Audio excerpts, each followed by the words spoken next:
In this Canva tutorial, let's talk about aligning elements to your page.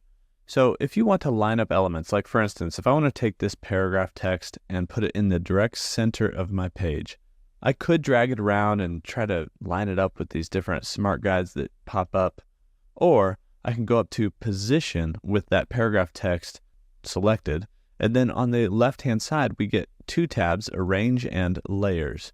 In the arrange tab, we actually have align to page.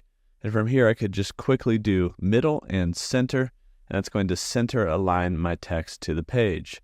I could also align it to the top or the bottom and move it around, but if you want to line it up in the middle, you could do these two right here. You can also look at some of the advanced things like the X and Y position and rotation here, as well as the width and the height of your text block, but also your height can be dictated by the actual text font size as well.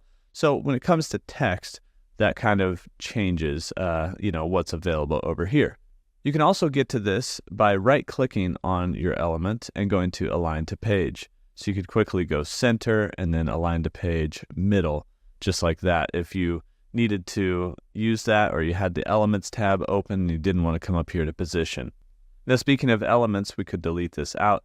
Any element can be added as well. So if we go to this circle and we add this out here, so we've got just this circle shape, we could do the same thing here. We could go to position and align it to the center as well. So now that circle is aligned directly to the center of the page. And that's how you can align to page here in Canva.